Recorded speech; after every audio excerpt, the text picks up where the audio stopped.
God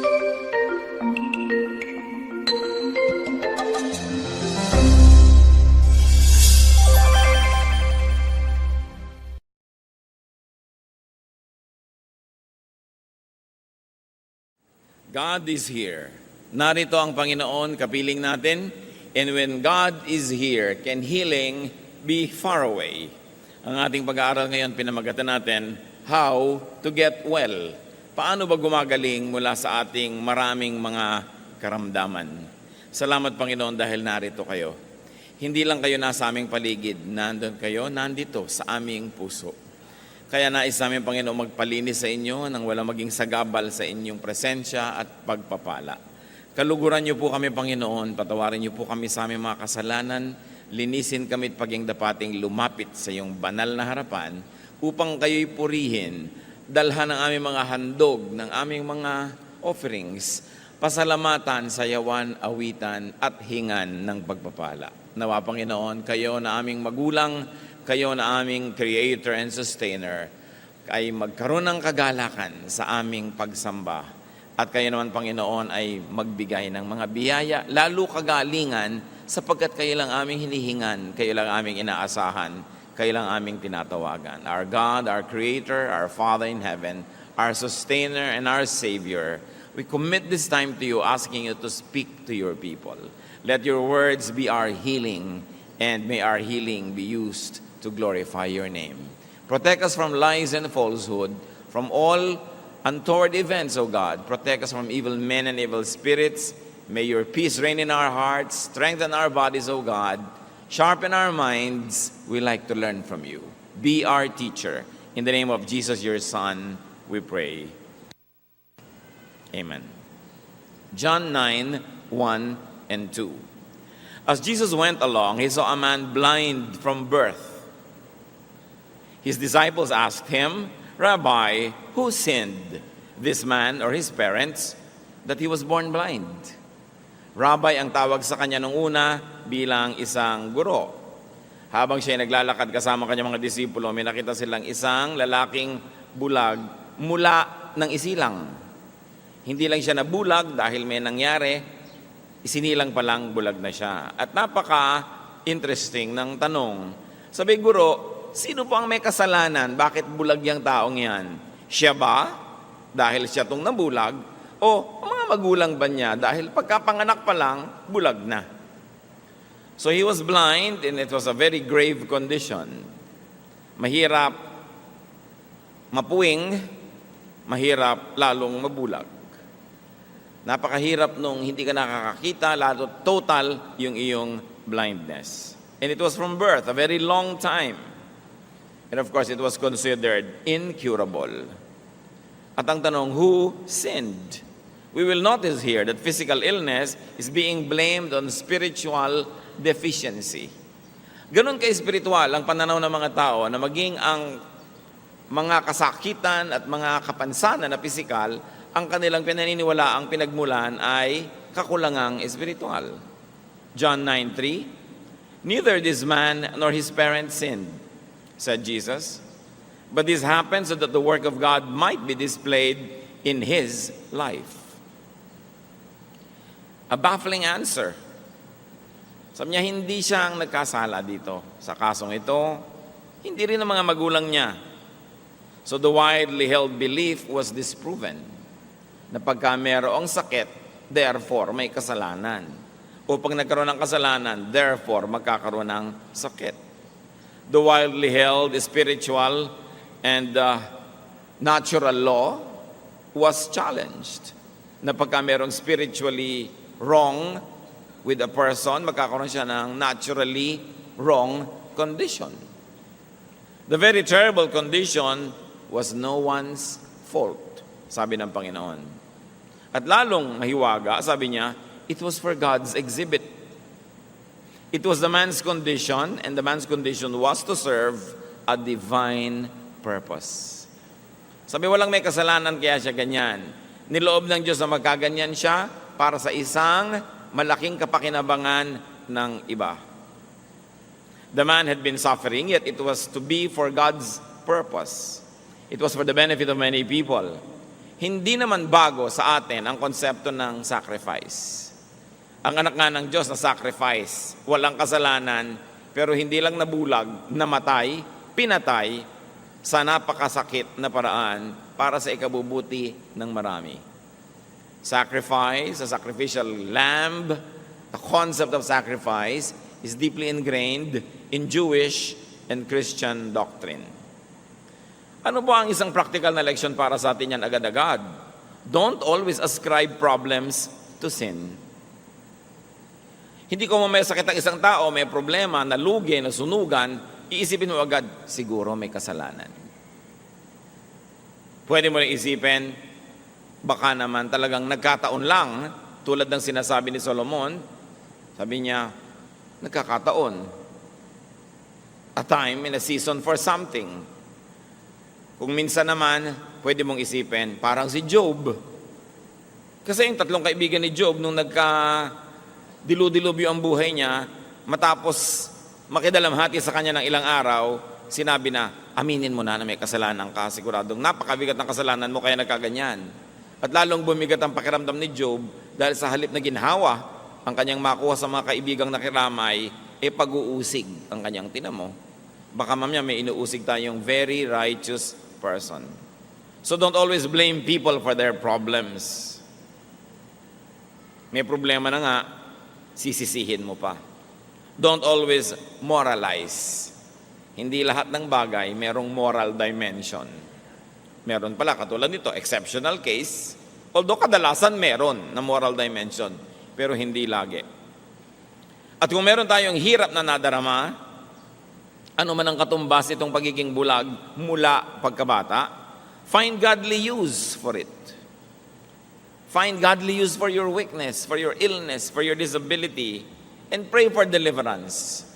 At kung ikaw si Job na dumadaan sa isang pagsubok, again, as exhibit of God's wisdom and God's dispensation, pray that it might finish soon so that you can get on with your life after you have served a very divine purpose for God's agenda. At kahit mahirap maintindihan, magpasalamat tayo na tayo'y pinili at hinirang ng Diyos na maging kasangkapan para kahit man lang maging exhibit A ng kanyang kaso o ng kanyang argument. John 9:6-7. Having said this, he spit on the ground, made some mud with the saliva, and put it on the man's eyes. Go, he told him, wash in the pool of Siloam. So the man went and washed and came home seeing. Walang drama yung presentation, a few sentences, ang daming nangyari. So, let's take a look at Jesus' method, instruments of healing. Because that man got healed that very moment. So dumura siya sa lupa. Pinaghalo ang kanyang laway at ang alikabok. Yaki, sabi ng iba. Pero may mangyayaring himala. Kung ikaw yung bulag, huwag kang payaki-yaki. Napaka-importante na mangyayari. Anong isang elemento na ginamit ng Panginoon sa himala?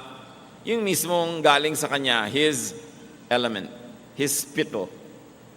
Something from Him. Something divine.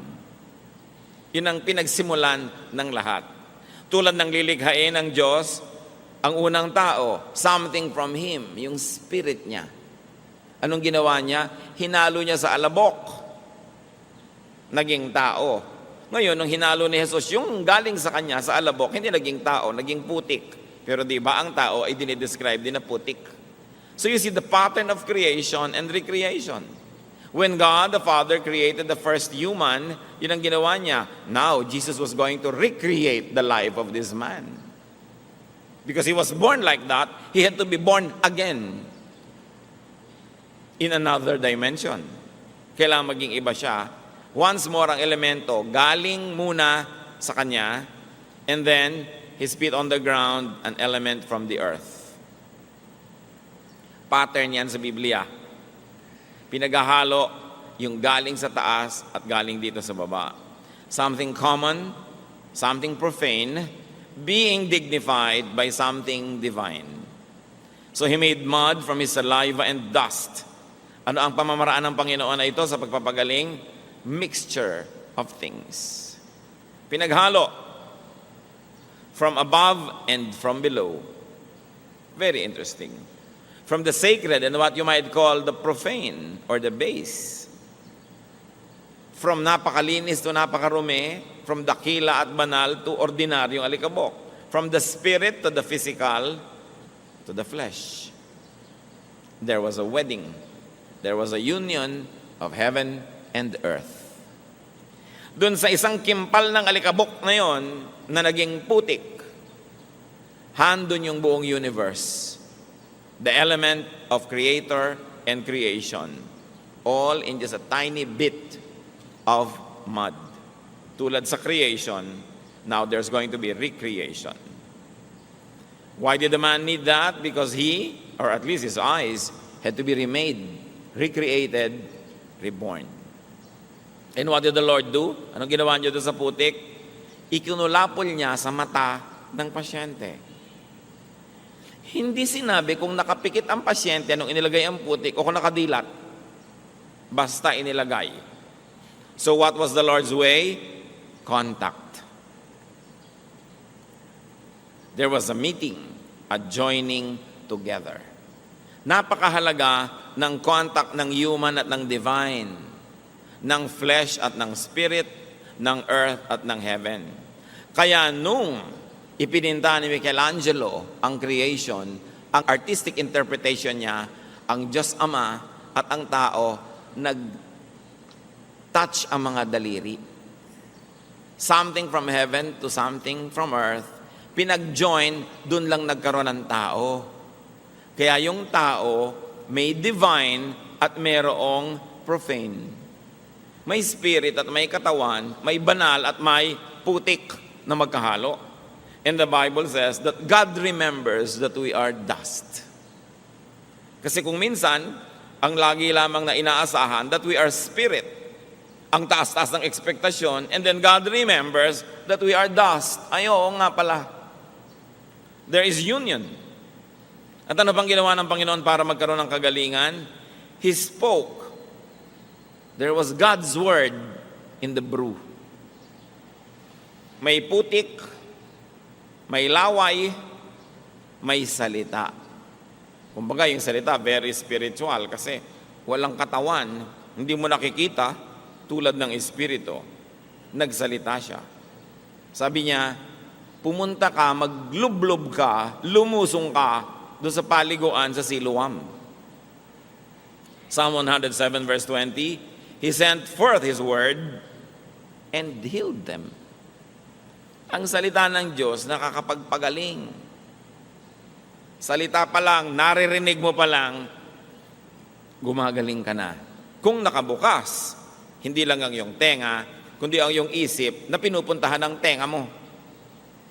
Pagpasok mo siyempre sa tenga, shoot agad sa brain. Kailangan nakabukas din yung mind, hindi lang yung ears. So God instructs and commands, go wash in the pool of Siloam. Now, this pool is very interesting. Dito rin pinagaling yung lumpo na pinalusong ng Panginoon. Sabi, bakit hindi ka gumagaling? Hindi po ako makalusong pag nakakaukaw yung tubig. Kasi doon yung pool of Siloam, dati yon na templo ni Asclepius, Greek god of medicine.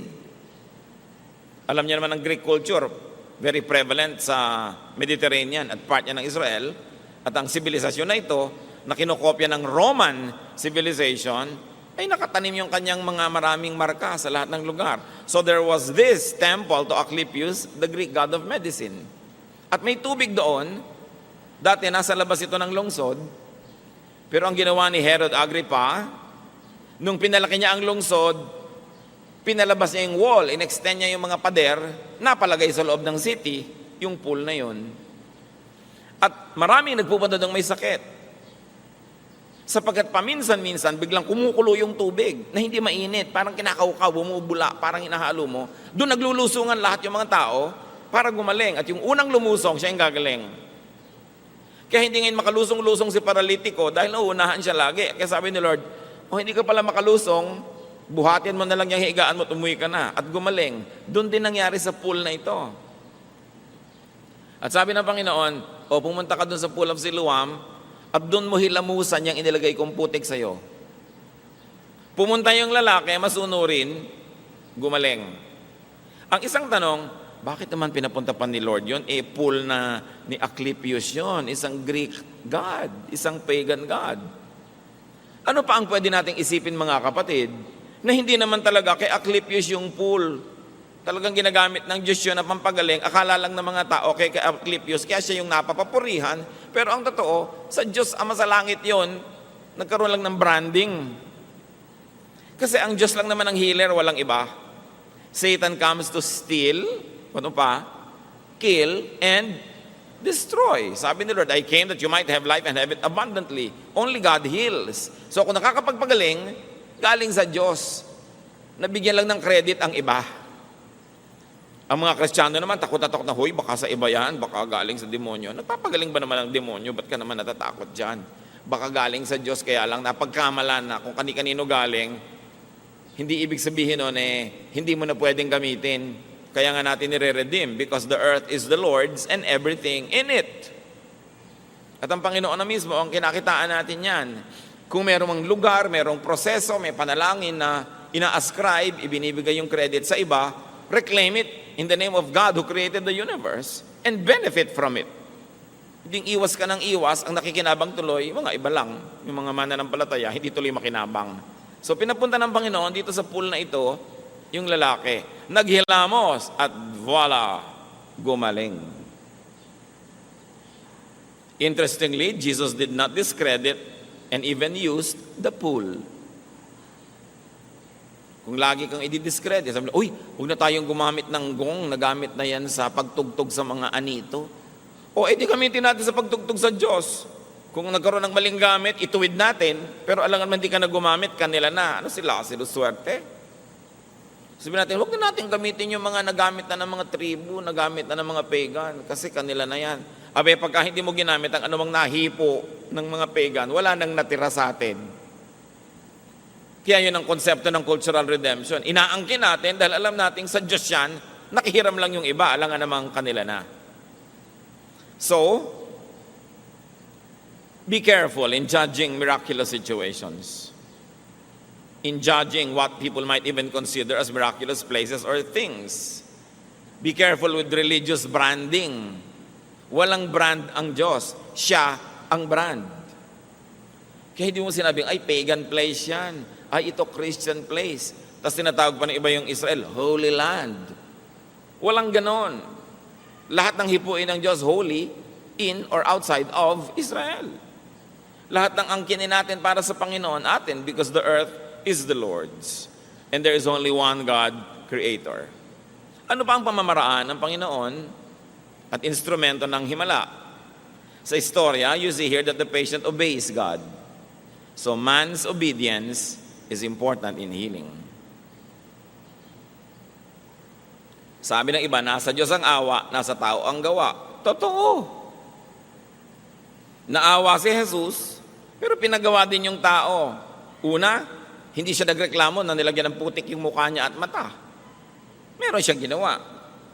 Nung sinabi sa kanyang lumublob ka doon sa pool, sumunod siya. Meron siyang ginawa. Hindi naman laging puro sa Diyos ang gawa, tapos sa tao ang ngawa. Walang mangyayaring himala pag ganun. Kailangan meron kang part. You always do your part. Kayang-kaya tayong pagalingin ng Diyos, mag-isa niya, pero gano'n na lang ang pagpapahalaga niya sa atin, kahit hindi kailangan, isinasali tayo sa proseso. Kasi ang Diyos mahilig magsali, hindi magpuwera. So the man goes home well, singing, what a difference a day makes. Biruin mo nga naman, sa araw na yun, wala siyang kamalay-malay, maiiba ang buo niyang buhay. At pangalawa niyang kanta, If You Could See Me Now. Kasi nakakakita na rin siya. Ang sarap nga namang kantahin yun. Ngayon, anong ina-expect natin? Matutuwa ang barangay? No. Nagkagulo. Una, nagkagulo dahil yung kilalang-kilala nilang nandun at namamalimos sa paanan at sa hagdanan ng templo, biglang nakakakita. Maganda sana ang kwento, pero nung dinala nila sa mga pare, kasi lahat ng himala dapat dinadala sa pare para i-confirm na, oo nga, may himala. Hindi ba ngayon din ginagawa yan sa Roman Church? Kailangan kung may himala, sabihin ng obispo, himala, fake. Para i-confirm. Nung dinala ngayon si Bulag doon na nakakita na, sabi ng mga pare, teka. Di ba Sabat ngayon? Bakit ka pinagaling ng Sabat? Naku, yung nagpagaling sa'yo, masama. Kasalanan yun, demonyo yun. Sabi, bakit naman magiging demonyo yun? Gumaling nga ako, nakakapagpagaling ba ang demonyo? Demonyo yun, hindi niya sinunod ng Sabat. Ang nakita ng mga pare, yung problema, hindi yung solusyon. They problematize the healing. Sabi, siguro fake to, hindi ito yung sinasabi ninyo na blind from birth. Meron ba namang nakakakita na blind from birth? Ipinatawag yung mga magulang para patotohanan na siya nga yung taong blind from birth. So, nagkagulo-gulo. Sinabi ng mga magulang, yan nga, pero hindi namin alam kung sino nagpagaling sa kanya. Kasi ayaw ng mga magulang na masisi, dahil nga nagkaroon na ng utos. Sino mang maniwala na si Jesus ang Mesaya, itatakwil ng templo, itatakwil ng synagogue, kick out ka of the church. Kaya mga magulang ayaw mag-commit, sabi niya, tanungin niyo, may edad na yan Ngayon, tanong sila ng tanong, paulit-ulit, sabi nung nakakitang bulag, ba't pa paulit-ulit kayo ng tanong? Siguro gusto niyo rin maging disciple niya, no? Anong gusto niyong maging disciple? Nagalit lalo yung mga tao, at ang ginawa, sinipa siya palabas sa fellowship. He was kicked out of the synagogue. Itinakwil yung gumaling. Sa kayo nakakita ng ganyang uri ng pag-iisip? Only religious people can be so twisted in their brains. Diba?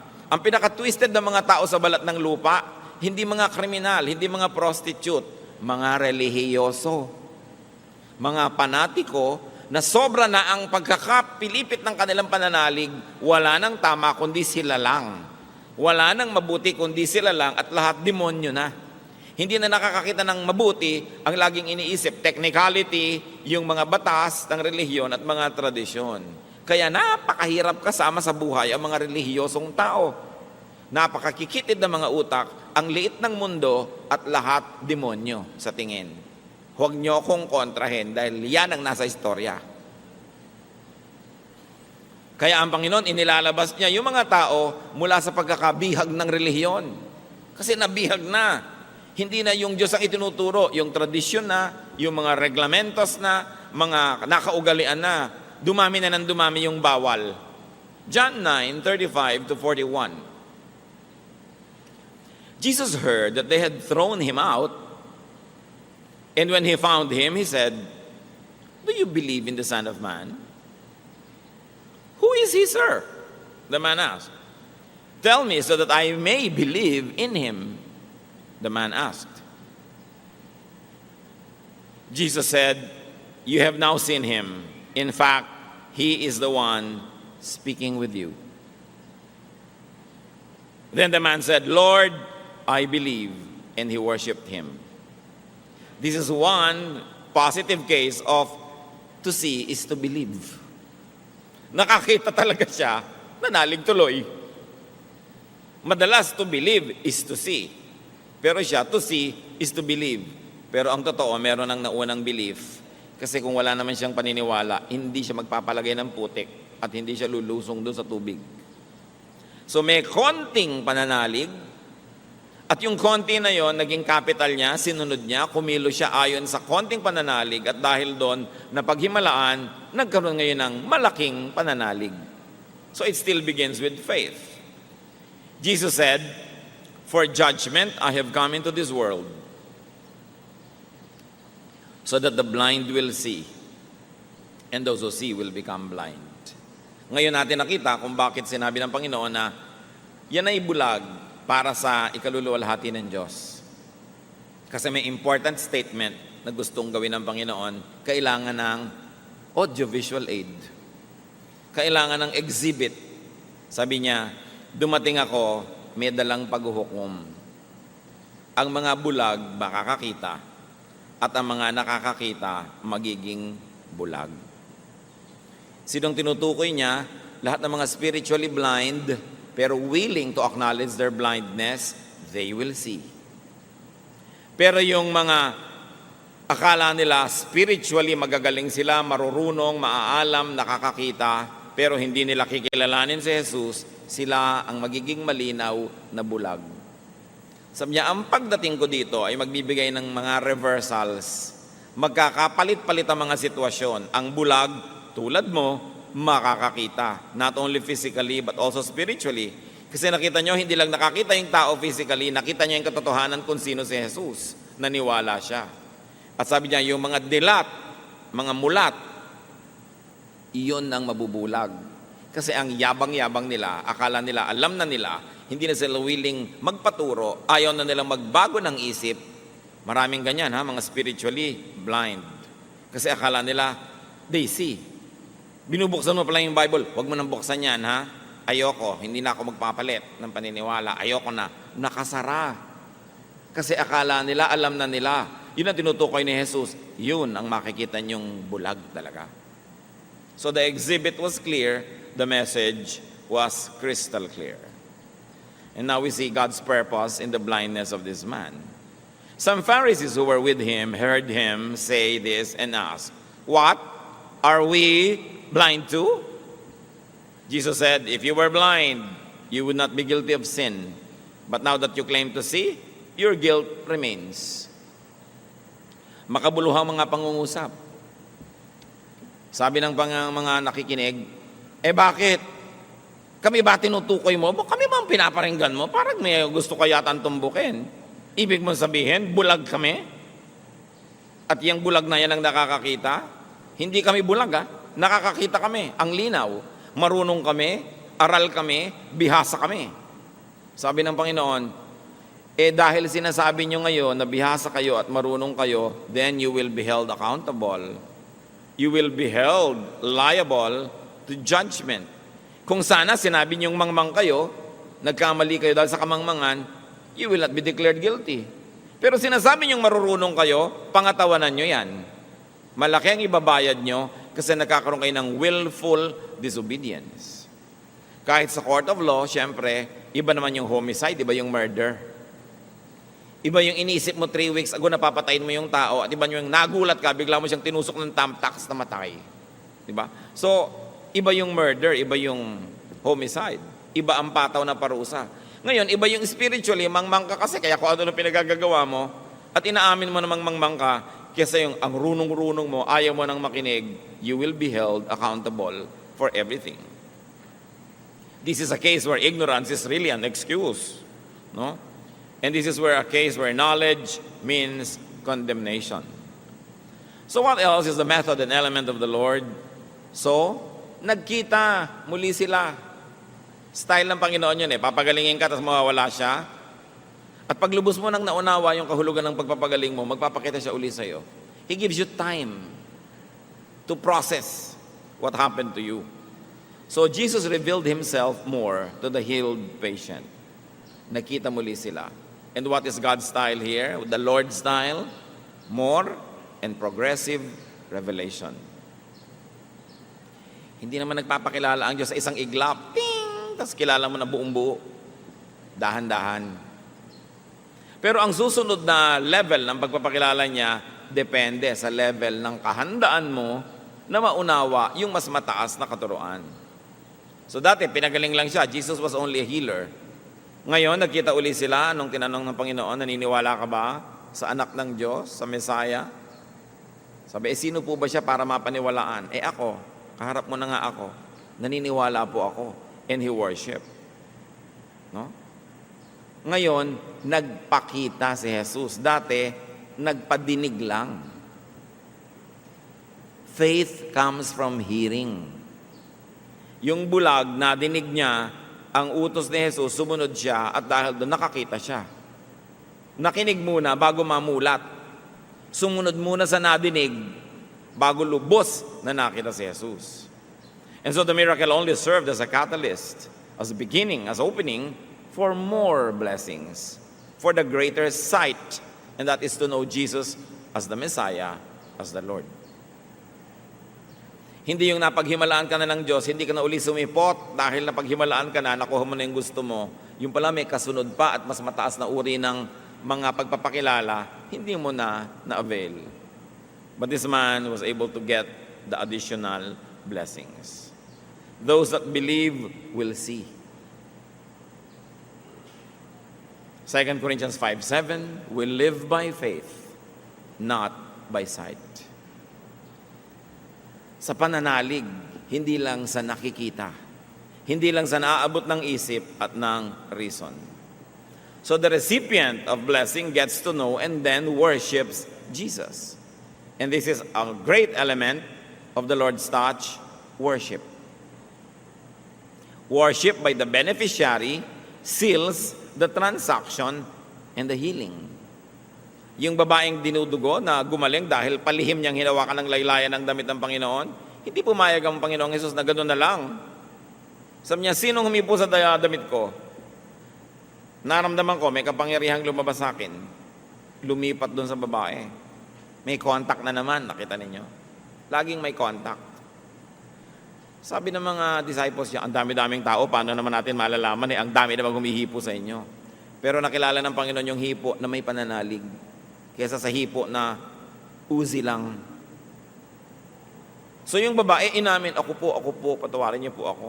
At lumuhod siya sa harap ni Jesus, nag-worship. Yung worship na yon, tulad ng worship ng ginawa nitong bulag na nakakita, naging seal, selyo, guarantee na hindi na mababawi ang himala.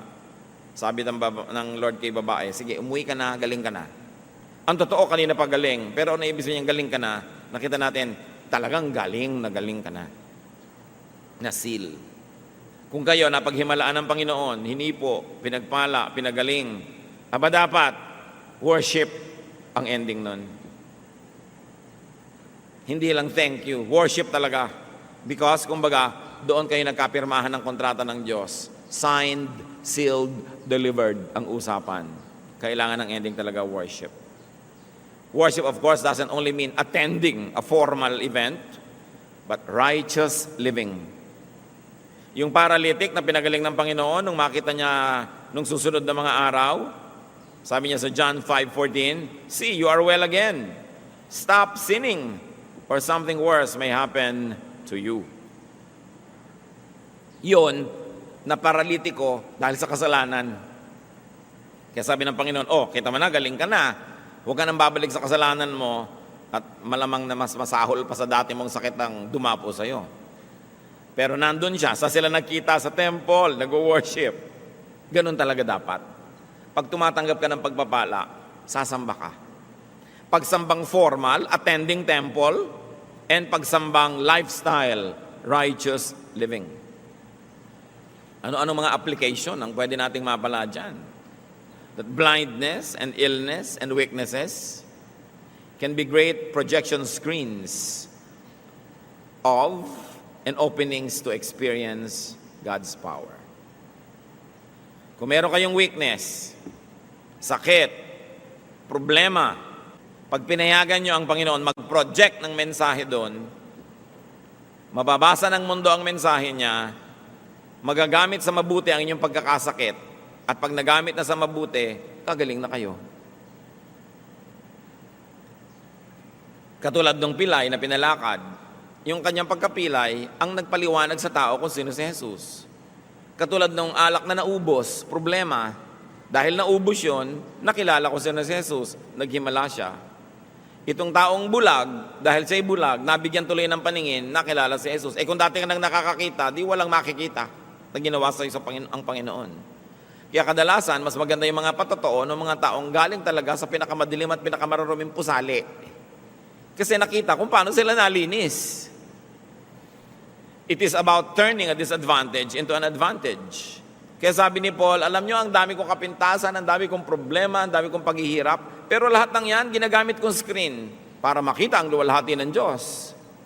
Na kahit wala akong pera, kumakain ako, kahit ako pinapatay nila, buhay pa ako. Ayan, sinong nakikita? Ang kilos ng Diyos. Turn your lives, especially your problems and weaknesses, into screens by which God could project His power, His holiness, His love, and many people will see it as you experience it. Kaya ang sabi ni Paul sa 2 Corinthians 12:10, for when I am weak, then I am strong. Kasi kung kulang ako, di pupunuin ako ng Lord, yung kakulangan ko, yun ang kapunuan ko. Kung saan ako mahina, papalakasin niya ako. Di yung hina ko, magiging lakas. Pero yung lakas ko na ipinagyayabang ko na, hindi napupunuin ng Diyos kasi pinagyayabang ko na, iniisip ko puno na, ba't pa niya dadagdagan? Yun ngayon na magiging kakulangan ko. Kaya ina-acknowledge natin kahinaan, magiging lakas, at yung ipinagyayabang nating lakas, magiging kahinaan. Kasi sa sarili na tayo sumasamba. Pag pinansin natin yung tao, wala tayong nakitang pait sa kanyang ugali o attitude. Wala. Although blind from birth. Yung iba, may kapansanan, may kakulangan, may bitterness. Ba't kaya ako ipinanganak na kulot? Hindi tuloy ako makuhang model ng shampoo. Di ba? Pwede ka naman maging model ng panghuli ng insekto. Kasi pag may pumasok ka sa lagubang sa ulo mo, di na makakalabas. Wala pa lang ng ganung produkto, kaya hindi ka pa lang nagiging model. No? Maghintay ka lang. Merong mga taong, ba't kaya ako pinanganak na mahirap? Ba't ako pinanganak na ganito? Ba't ako maraming peklat? Bakit ako ganito? Ba't ako ganun? Tapos bitterness ang laman ng puso. Envy, inggit doon sa kanyang hinahangaan. At pagka naiinggit ka, ang kasunod, mamimintas ka. 99.99 ng pamimintas ay galing sa inggit. Ang mga pintasera, inggitera. Kasi kung hindi ka naiinggit, ba't ka namimintas? Ang totoo, dapat ka maawa. Ba't mo pinipintasan? To make yourself feel good. Because you think na meron siyang wala ka. Kaya ka namimintas. Kaya titingnan natin yan. Every criticism is a cry for help. When you gossip, when you criticize, what you're really saying is, I am so insufficient inside of me. Kulang na kulang ako, salat na salat, dukhang-dukha. Kaya ito ngayon, pinuputol ko lahat ang ulo ng matatangkad para ako maging matangkad. Pinupuro na ko ang dumi nila para magmukha akong mas malinis. Kaya yung criticism, bitterness, dapat alisin sa buhay. Kasi hindi ka tatahanan ng Espiritu ng Diyos at hindi ka gagaling kung puro bitterness ang laman ng puso mo. Tuwang-tuwa si Satanas pag bitter ka. Kasi yan ang gusto niyang tirhan. So do not harbor bitterness about your or your loved ones' situations. Dapat bitter na yung tao. Nakapanganakan, bulag. Pero wala tayong nakitang ganon. The man blind from birth did not show this attitude. Ephesians 4:31, get rid of all bitterness. Maganda na gusto nyo magtanggal ng peklat, gusto nyo mag-ayos ng buhok, gusto nyo tanggalin ng mga kung ano-anong may kikekwek sa inyong paa. Pero unahin natin, tanggalin muna natin ang bitterness sa ating puso.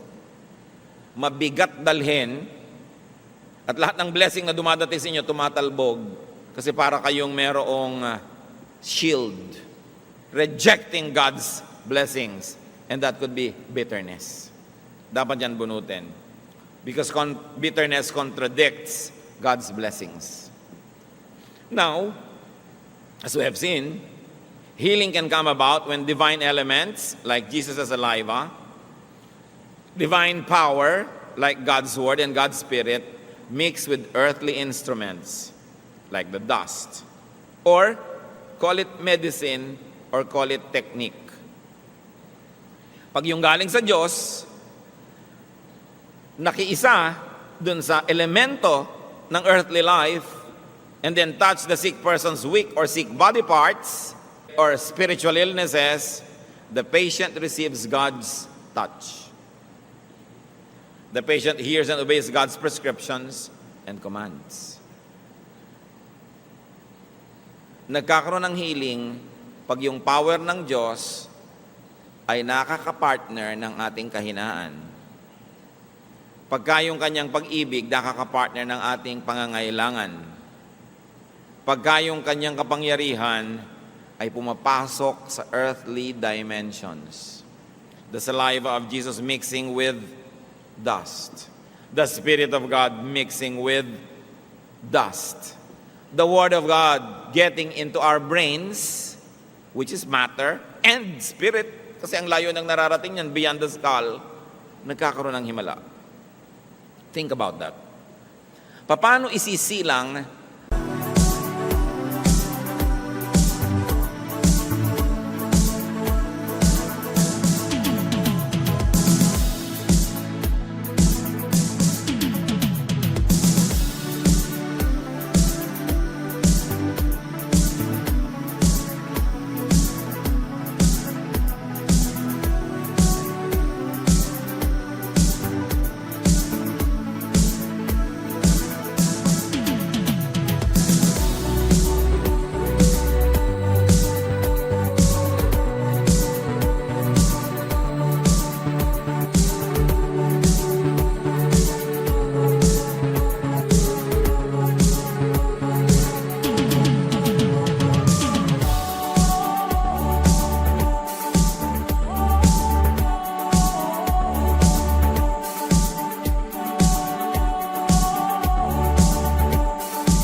sa inyong physical world yung spiritual power of God.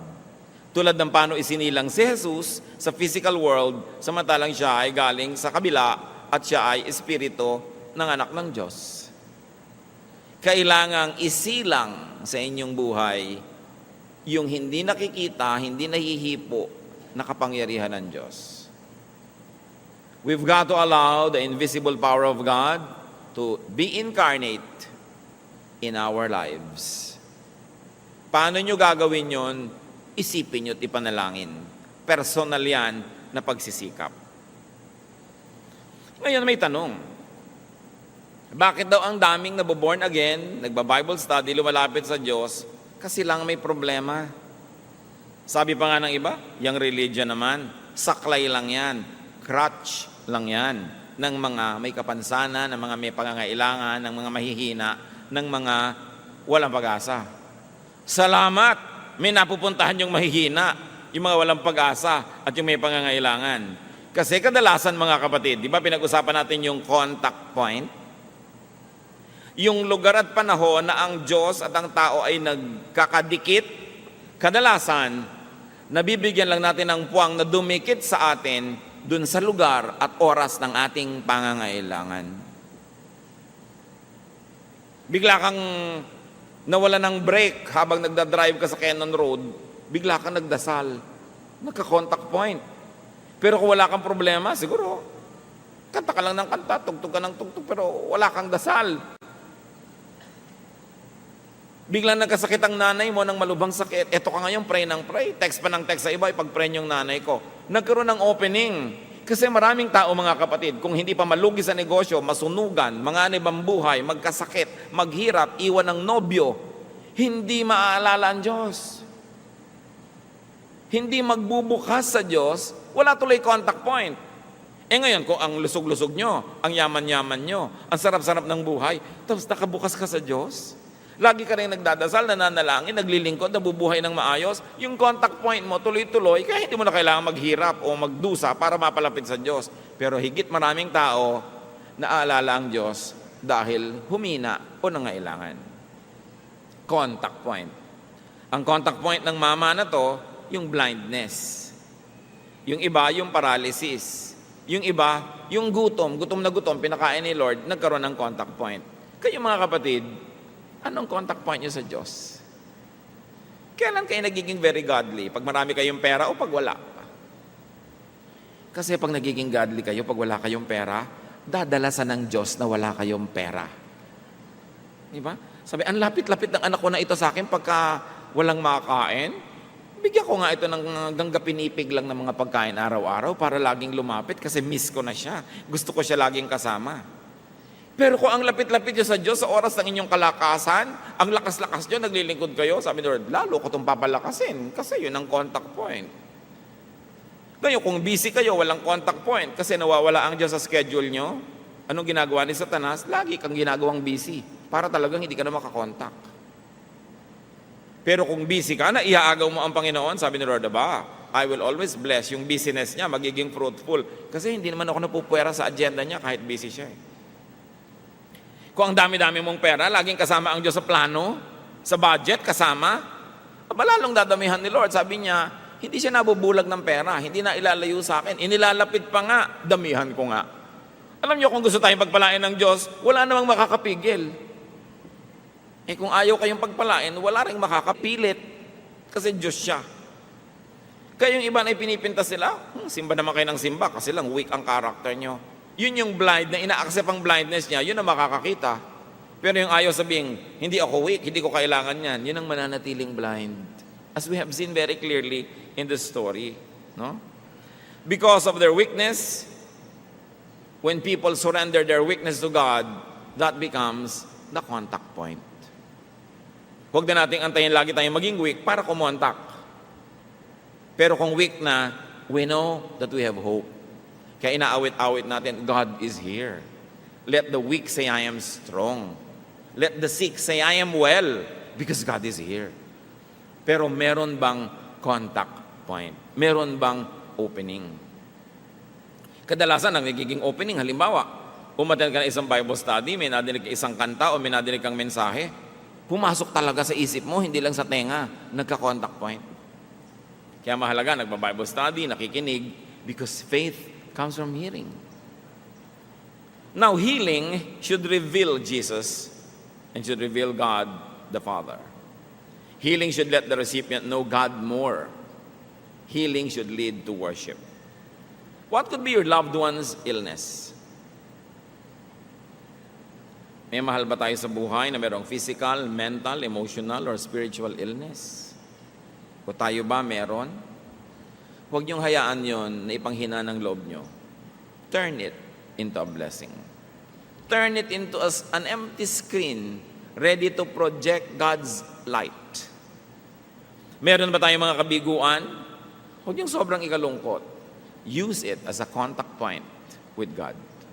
Surrender your sorrows, your failures, your weaknesses to God. At tulad nung daliri ng Diyos Ama, artistically represented in this painting by Michelangelo, to match, humipo, dumikit sa dulo ng daliri ni Adan at nagkaroon ng power exchange.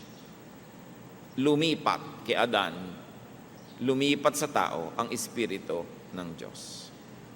Let the Spirit of God mix with and empower any appropriate, available, and useful instrument to touch you. Tulad noon, putik. Kung maselan yung bulag, ayoko niyan, putik. Wala bang baking soda? Di ba? Baking soda na lang para medyo acceptable. Bakit naman putik? Sa'yo nang pinili ng Diyos para ka i-bless eh.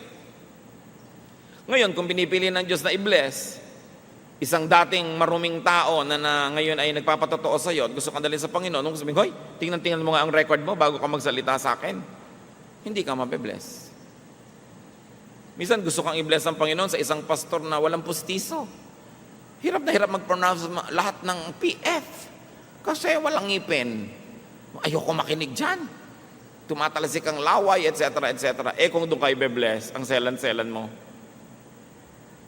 Merong mga taong ayoko sa pastor na yan, hindi ko gusto ang hairstyle niya, hindi ko gusto ang bla bla bla. Sino ba naman ang taong may gusto doon sa putik? Kung yung ba ang gagamitin ng Panginoon, i-welcome nyo at siguradong magiging blessing. Marami tayong tinatanggihan dahil sa ating mga kaartehan. Maybe a teaching or a teacher. Kung minsan ayaw mo ng teaching, wala ka namang makikitang teacher sa mundo na 100% ang ituturo, gusto mong marinig eh. Ang tatanong mo lang sa sarili mo, pag nadidinig ko ba ito, nagbabago ba yung buhay ko? Do I become a better person? Do I become godlier? At kung yun ang nagiging effect, general effect, hindi ko napapansin yung mga maliliit na effect that bothers me. Wala namang 100% nagkakasundo. Minsan ayaw mo nung teacher, ayaw mo nung teaching, ayaw mo nung situation. Meron pang ayoko mag-host ng Bible study sa bahay kasi matagal na silang nakaalis, naglilinis pa ako. Pero alam niyo kung sino talaga nabe-bless yung host kasi hindi siya pwedeng umabsent. Kung minsan, kailangan inoobliga mo sarili mo kasi kung binibigyan mo yung sarili mo ng ang daming leeway, ang daming kaluwagan, ginagamit mo yung luwag para lumayo, nawawala yung contact point. Yung mga dapat yung laging late sa church, doon mo ibigay yung susi, ikaw magbukas. Para talagang bumangon ng maaga. Maraming beses mga kapatid, dapat natin pilitin ang sarili natin para magka-contact point. Kasi kung likas lang ang susundin natin sa sarili natin, puro palayo sa Diyos, puro layaw at katamaran ang gugustuhin natin. God is looking for contact points. Humahanap siya ng dadapuan. Kung airplane ng Diyos, naghihintay na mag-landing sa'yo, meron ka bang airport? Meron ka bang airstrip para landingan ng Diyos? O pagod na kaiikot, walang malandingan, tapos ang daming helipad para kay Satan. Kasi si Satan din prowls around looking for someone to devour. Hanap din niya ng landing point. Saan kaya ang contact point ko? Ang taong ito, pag gutom, mainit ang ulo. Gugutumin ko nga. May contact point si Satanas. Ang taong ito, pagka mataas ang sugar, ganito ang mangyayari sa kanya. So huwag mong pataasin para huwag magkaroon ng contact point si Satan. Diba? Ang lalaking ito, pagka nakakakita ng naka-miniskirt, talagang nauulol. O di, huwag kang tumingin para hindi ka maulol kasi contact point. Pero contact point ng temptation. Tatandaan natin, ang Diyos at si Satanas, parehong naghahanap ng malalandingan. Tingnan mong sarili mo kung kanino ka hospitable.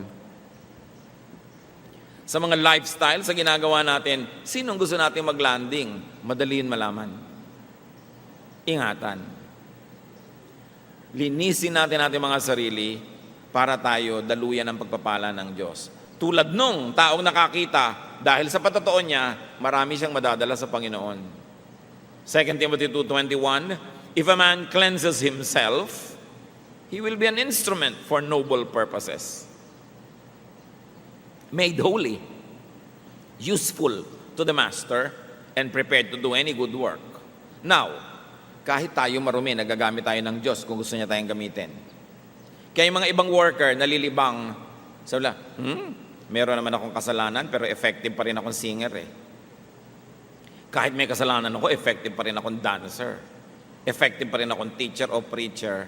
Akala nila ngayon, pwede nang pagsamahin yung dalawa. Up to a point, pinapayagan ng Diyos, kung gusto niyang payagan, at kung gusto kanyang gamitin. Pero itong tanong, mga kapatid, kung sa ating mga karumihan, nagagamit tayo ng Panginoon, ano pa kayang paggamit ang gagawin niya sa ating kalinisan? Kung pinagtsatsagaan ka ng Diyos na gamitin sa ating mga kapintasan, ano pa kaya kung isa-isa nating inaalis yan at nagiging katangian, edi lalo ang magiging paggamit sa atin ng Diyos. So huwag kayong makontentong ginagamit na lang kayo kung pwede namang mas magamit pa at mas makapagbigay pa tayo ng luwalhati. Napakahalaga.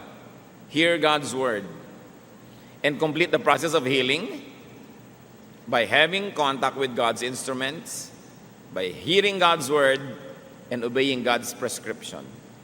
Hindi sapat na nilagyan ng putik yung mata niya. Nagsalita si Lord, nakinig siya, may inutos si Lord, lumubog ka sa pool, ginawa niya. Naririnig niyo ang salita ng Diyos. May contact point tayo sa salita ng Diyos. Anong inuutos sa inyo individually at sa akin? Pag ginawa pa lang natin yon, doon nakukumpleto yung cycle. Makinig sa salita ng Diyos. Yung salita man ay pangako, utos, itinutuwid tayo, palo, o comfort, lahat yon dapat pakinggan. Psalm 119 verse 28, my soul is weary with sorrow, strengthen me according to your word. Ang linaw. At sabi sa Psalm 119:67, before I was afflicted, I went astray, but now I obey your word. Isa pang mahalaga na ginawa ng bulag na ito, na malimos siya sa pintuan ng templo. Nakita tuloy ni Jesus. Marami pong mga mayayaman, technically are beggars by the temple door. Bakit? Marami tayong na-encounter na ministry ni Lord, pinagaling niya, pulubi, pero mayaman. May mga tagabuhat, may mga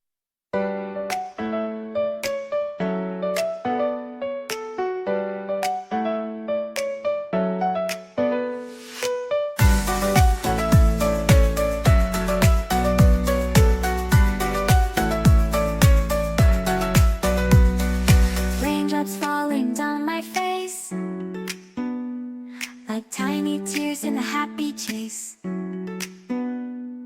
Hopping through the puddle sea, colors dancing wild and free. Skies are gray but I don't mind. Cool raindrops on my skin I find.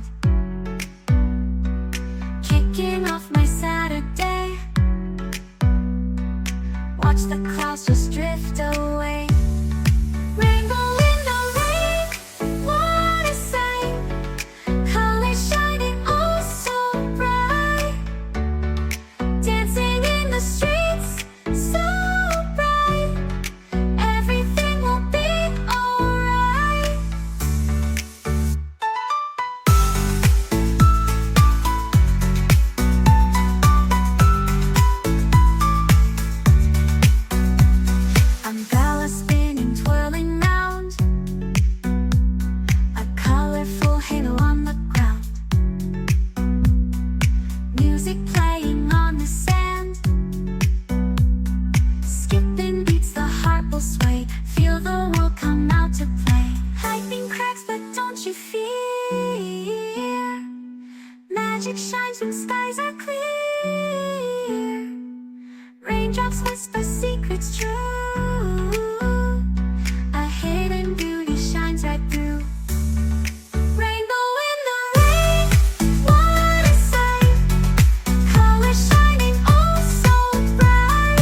falling sun peeks through.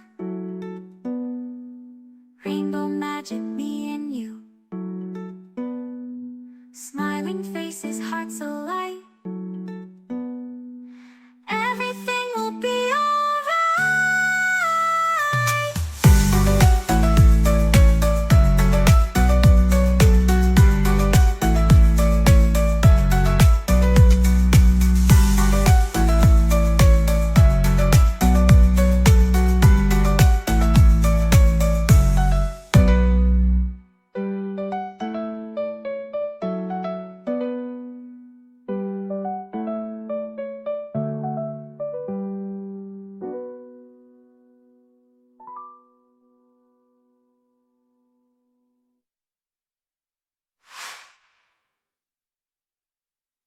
Asikaso. Kasi nung araw, kung may sakit ka, mayamang ka't mahirap, dinadala ka sa mga pintuan ng templo o sa mga daan na patungo sa templo. Bakit? Pinaniniwalaan ng mga tao noong unang panahon na kung ikaw ay nasa paanan ng templo o sa pintuan ng templo, darating at darating at darating yung panahon na may pupunta sa templong isang banal na tao na makikita ang iyong kalagayan at mapapayuhan ka o mabibigyan ka ng lunas. Kaya mayamat mahirap, namamalimos doon sa may templo. Hindi lang pera ang hinihinging limos, kundi runong ng maaring dumaan na isang pantas. So paano gumagaling ang mga tao? Pagpapakumbaba, pagtanggap ng iyong pangangailangan, at paglalagay sa sarili mo doon sa pwede kang madaanan ng pwedeng magpayo, available ka kasi. So kung meron tayo mga pangangailangan, do not hesitate to beg, whatever it means in your life. To be at the temple steps and door, and to let a holy man touch you and prescribe healing. Kung sino man yung gamitin na yun ng Diyos, makapagpayo sa iyo, makapanalangin para sa iyo, yun yung equivalent ng mga holy men of the past. Meron kayong kamag-anak, mahal sa buhay, na nangangailangan ng healing ng Diyos, bring that loved one at the temple door. Ilapit nyo kung saan maaaring siya ay makatanggap ng pagpapalang espiritual. And when you receive blessings, give glory to God. Worship like that man. So merong stages yung buhay ng tao. Bulag, nangangailangan ng pagpapagaling, nagkaroon ng encounter with Jesus, nilagyan ng putik, pero hindi pa tapos yun, pinapunta pa doon sa tubig, naghilamos doon, pagkatapos gumaling, pagkatapos nagkaroon ng problema dahil sa kanyang paggaling, pero nanindigan siya para kay Jesus, at ang ending, pumunta siya sa temple to worship, muli niyang na-encounter si Lord at nagpakilala ng lubos sa kanya at siya'y sumamba ng totoo. Na-seal yung pagpapagaling. Ang tanong, kung tayo po yung bulag na taong yon, nasang stage kayo ngayon? Bulag pa ba? Kinakausap na ba? Nalagyan na ba ng putik pero hindi pa sumusunod doon sa tubig? Naghilamos na ba't nakakita? Tapos ngayon nagkaroon ng problema. Marami ganyan. Pag napalapit kayo sa Diyos, ang kakaproblema kayo. Magagalit yung mga kamag-anak nyo, magagalit yung mga kung sino-sino. Pero naninindigan na ba? At nagwo-worship na ba? At lalong nakikilala ang Panginoon. Ang totoo, tayo yung blind man sa kwento. Kasi kung hindi tayo yon, ba't pa tayo nagbabasa? Para ano? Para maaliw? God's Word is here because it is for our healing. And unless you assume the position of the patient, God cannot be your healer. Maliban na lang gusto nyo kayo yung healer sa kwento. Masyadong matayog na ambisyon. Tayo yung pasyente. Ano ang relevance ng kwentong ito sa ating lahat? Ama namin sa langit. Salamat sapagkat sa mga ganito mga kasaysayan, na bagamat totoo, literal na nangyari, may pakinabang kami dahil meron din itong symbolic value. Ipakita nyo sa amin kung anong kalagayan namin in relation to that blind man. Kumisan, kami naman yung mga kontrabidang Pharisees. Kumisan, kami yung mga magulang na ayaw managot. Kumisan, kami yung putik. Na bagamat putik kami at marumi, hinahaluan nyo, Lord, ng inyong blessing, ng inyong anointing, ng inyong matatawag na saliva. At dahil kahit kami putik, sinaluan ng inyong banal na elemento, nagiging instrumento naman kami para magpagaling din sa iba. Salamat po. Dahil kahit may kakulangan kami, kapintasan, may nabe-bless din sa aming mga ministries. May nagagawa rin kayong mabuti sa pamamagitan namin. Turuan nyo kaming maging faithful na putik, na kahit putik, may laway nyo naman, so magagamit sa magagandang mga adhikain. Teach us, O Lord, not to be hindered by our limitations, by our past, by our shortcomings, but allow us and teach us and remind us to always rely on that saliva that comes from you that gives us value kahit putik kami. At sa pagtingin namin sa aming kapwa, nawawag lang yung putik na bahagi nila ang makita namin yung spirito nyo na nananahan din sa Kanya. Matuto kaming gumalang, magpahalaga sa aming kapwa, at maging bukas din kami sa kanilang mga paglilingkod, ministrations, at pagpapagaling dahil instrumento mo rin sila to bless us. Turuan mo kami, Lord, kung anong personal yung mensahe sa amin sa kwentong ito. Magbulay-bulay tayo sumandali, manatiling nakayuko, nag-iisip, tumatanggap ng mga bulong ng Espiritu ng Diyos.